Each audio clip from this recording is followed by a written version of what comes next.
Sa video na ito ay pag-uusapan po natin ang mga pinaka-critical na maling paniniwala tungkol kay XRP na mismong si Ginoong David Schwartz, ang CTO ng Ripple, ang siyang nag-debunk.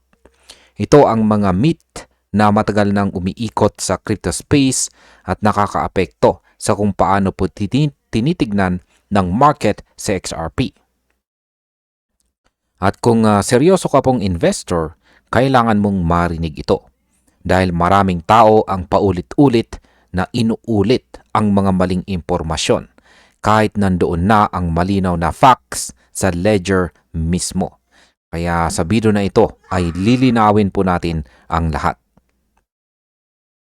Una ay ang unang myth ay ang Ripple ang lumikha kay XRP. Mali po ito. Isa po sa pinaka kumakalat na maling claim ay ang ideya na Ripple ang gumawa kay XRP.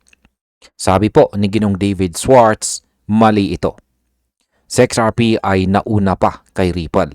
Lahat ng 100 billion XRP ay nilikha sa unang araw ng ledger. Kaya wala nang bagong XRP na na-generate mula noon. Ibig sabihin ay walang minting, walang mining at walang paraan para gumawa ng bagong XRP.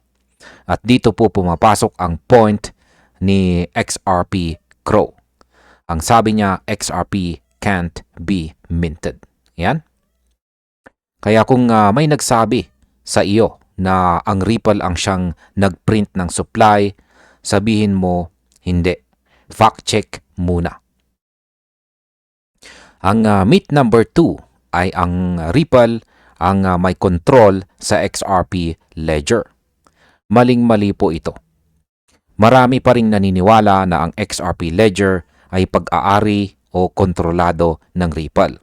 Pero sabi po ni Ginong Schwartz, kasama na rin si XRP Crow, ay mali ito. Ang XRPL ay hindi po nakadepende sa Ripple para gumana. Ang mga validators ang siyang nagpapatakbo ng network at hindi po sila mga empleyado ng Ripple. May sarili po silang servers, sariling desisyon at sariling validations. Walang single entity, kahit si Ginong Brad Garlinghouse mismo ang pwedeng magbago ng rules. Kaya sinasabi po ni Ginong Schwartz, the ledger keeps running even if Ripple disappears. Ito po ang totoong decentralization. Ang myth number 3 ay hindi po decentralized ang XRP ledger. Isa na rin itong fake news. Ito po ang simpleng tanong. Decentralized ba talaga ang XRP ledger? At ang sagot po rito ni Ginong Schwartz ay oo. At hindi lamang po basta-basta decentralized, kundi mas malinaw pa kaysa sa ibang proof of work blockchains. Ang XRPL, bawat validator ay may sariling choice. Walang mining pools, walang hash dominance, walang giant farms na pwede pong mag-take over. Walang hidden activity dahil lahat ng transactions ay visible or makikita ng publiko. Pwede kang magbukas ng ledger, mag-run ng validator at syempre makilahok or makijoin. Wala pong gatekeeping. Kaya ang myth na ito ay matagal nang dapat nawala. Ang sunod na myth natin ay ang XRP ledger ay open, transparent at walang mining drama. Yan. Ang isang malaking advantage po ng XRPL ay ang pagiging simple nito at saka efficient. Walang mining rewards, walang specialized hardware, walang wasteful energy battles.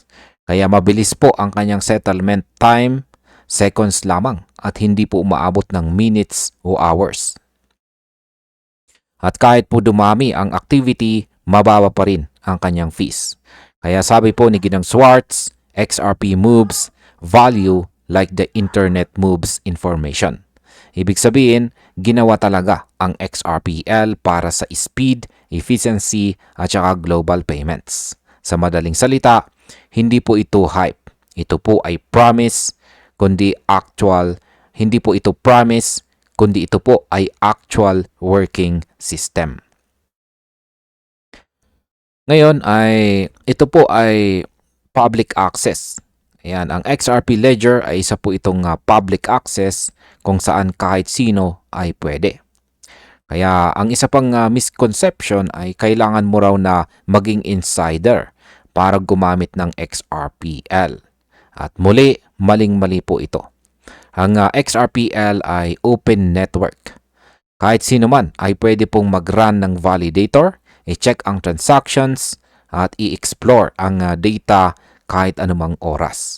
Transparent po ang buong proseso, walang hidden controls, walang secret buttons.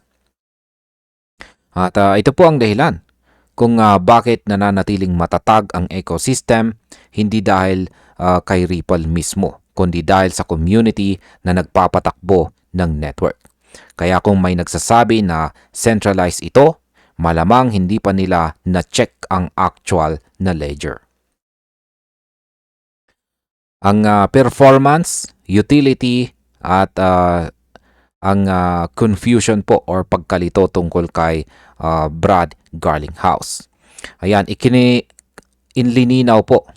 Nagbigay na rin po ng paglilinaw si Ginong David Schwartz yan sa isa pang nakakagulong myth.